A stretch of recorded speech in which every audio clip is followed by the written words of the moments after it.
And so it features Great Britain, America, Jerusalem, Thailand, Indonesia, Japan, and of course, very importantly, Captain Cook. The hammer and the chisel, the adze and the hui, and the hui, and obviously the original word that they used was tattoo. And this came about because of the sound that was made when the artist was working. He'd strike his chisel and you would hear tat, tat, tat, and there he is at the top. This is Tauahio. Now Tauahio was the king. He wasn't just the king, he was the Maori king, the king of kings.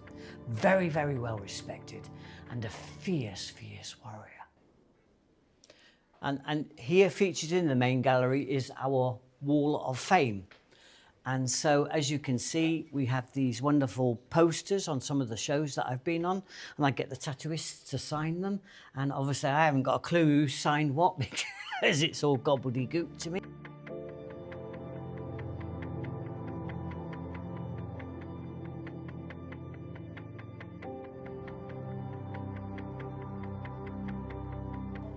So welcome to Christian Wahrlich Ali, the most important, most famous German tattoo artist. Opened his studio in Hamburg in 1919. So 2019, 100 years of Wahrlich. We did a very, very special exhibition in the History Museum in Hamburg, and this was a part or a portion of the exhibition that was on display. So it's all original flash from the 20s, poster from 1907, original acetates, all original, all except for the flash along the bottom, which has come from a very, very famous sketchbook, which belongs to the museum in Hamburg. And for this exhibition, they decided to release it in its original size.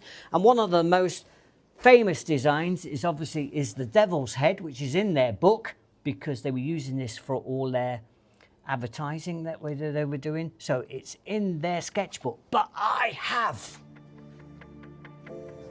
the original acetate.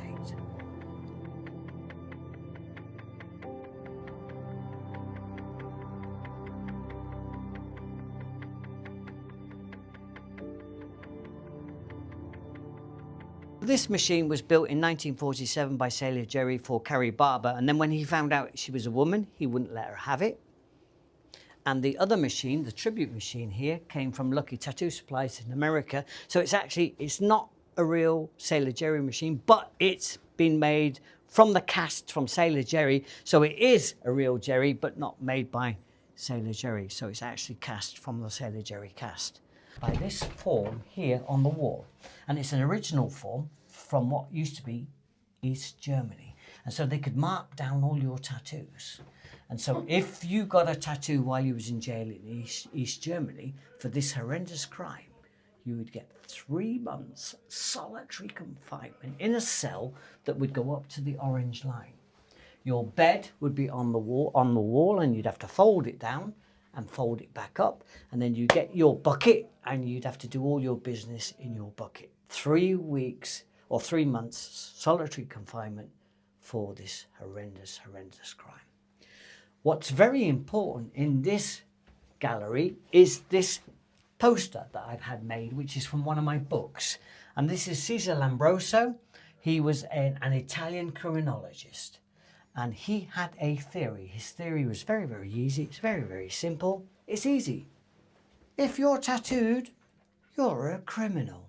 So this is the guy that did a huge amount of damage to the reputation of tattooing, where all the older generation thought it was only sailors, prostitutes and criminals that were tattooed.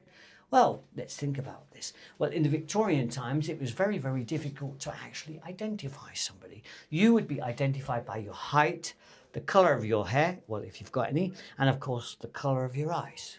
There was no fingerprints, no blood groups, no DNA, and no open photography. So what they would do is they would actually measure the size of your head and the long bones in your body, because these aren't going to grow so much as you get older, unless you had an identifying mark, a birthmark, a scar, or a tattoo.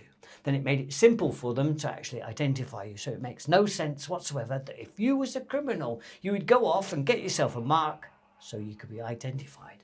And in fact, here we have 2 original reward cards from American criminals that are being identified by their tattoos.